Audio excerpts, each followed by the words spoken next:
لیکن ان کا اپنا اپنا دائرہ اختیار اور دائرہ استعمال مقرر کر لیں اور اسی میں ان کو استعمال کریں تو سب خوش رہیں گے.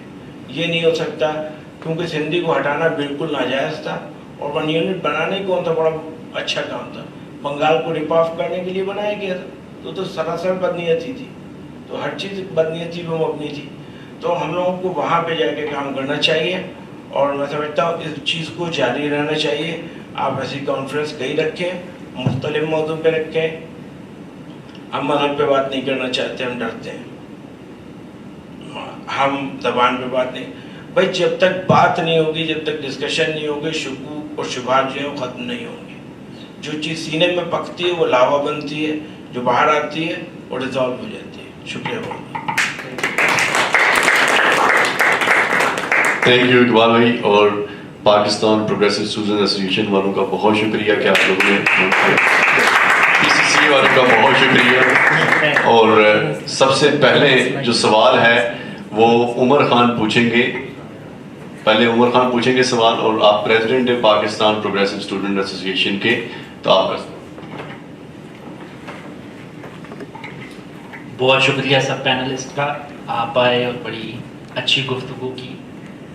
میرا ایک سوال تو نہیں, چلیں اس پہ تو بعد میں تقریباً مجھے جواب مل گیا. پامر صاحب نے ایک انتہائی ڈیٹیلڈ ایسے کہا جو, اور جو تفصیلاً اپنا گلا کیا سندھی کے بارے میں, بہت شکریہ. اس کے بعد میں کچھ میمن صاحب کی بات میں جواب مل گیا. میں یہ چاہ رہا تھا کہ میں آپ سے پوچھوں, آپ نے ایک اچھی خاصی بات کی کہ مطلب آپ چاہتے کیا ہیں کہ کیا کریں, فیڈرل گورنمنٹ کیا کرے سندھی کے لیے. ٹھیک ہے, وہ ایک کوشچن ہے, مطلب 3-4 کوشچن.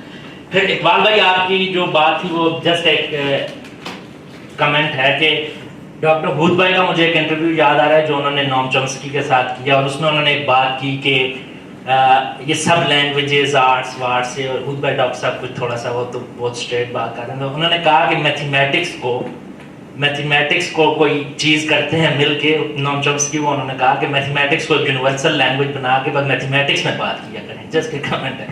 اور پھر میرا ایک گزارش ہوگی ڈاکٹر طیب صاحب سے کہ غنی خان کی کوئی نظم سنا دیں. ہم بہت سی باتیں لینگویج بات کر رہے ہیں سندھی پہ, پشتو پہ, لیکن نہ ابھی تک پشتو سنی ہے نہ سندھی سنی ہے. کچھ کہہ دیں اگر یاد ہو, چھوٹی سی.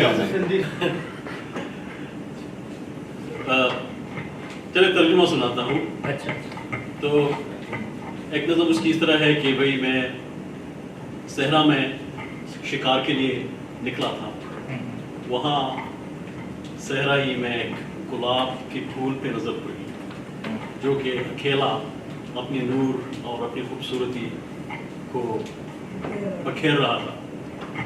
تو میں نے اس سے پوچھا کہ بھئی تم بھی میری طرح بد نصیب ہو کہ نہ کسی محبوب کے ہونٹ نے تمہیں مس کیا ہوگا, نہ کسی نے گلے لگایا ہوگا. میں بھی اس طرح ہی ہوں تمہاری طرح کہ دنیا سے دور کوئی میرے حسن کا خریدار بھی نہیں ہے.